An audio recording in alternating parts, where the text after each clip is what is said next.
Hi, my name is Joel. I'm an alumnus of the University of Newcastle Law School. Today, I'll be talking for just a short couple minutes about a slightly confusing concept at law school. I'll be talking about the difference between subjective and objective legal tests, which will come up in a variety of your courses at law school. This can be a tricky issue and concept for early year law students because of the unique and abstract nature of these legal concepts.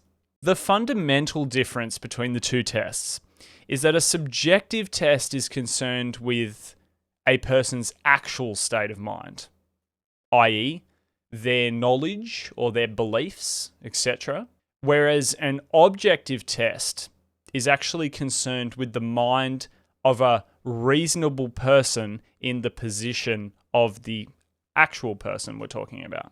The subjective test involves a direct analysis of the person's knowledge or beliefs or actions. We're looking at the actual person, what they thought, what they did. An objective test, on the other hand, is a legal construction.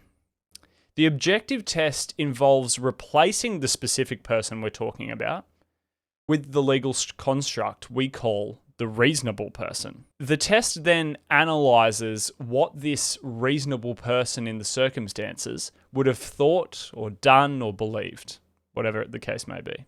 What the person actually thought or did, etc., is not the first and not the primary consideration under the objective reasonable person test. When the court decides what a reasonable person would have done or thought, etc., the court then compares that conclusion to what was actually done or thought or believed by the person. So the objective test is more of a two-step test. What would a reasonable person have done, and then what did that person actually do, and therefore did they meet the standard or did they not? Whereas a subjective test just jumps straight in and goes, well, what did they actually believe, think, do? You may rightly imagine that the reasonable person test is fraught with difficulty, as the challenge is deciding what a reasonable person constitutes, who they are, and then what that reasonable person would do or think. It's very abstract and separated from a very direct consideration of what happened.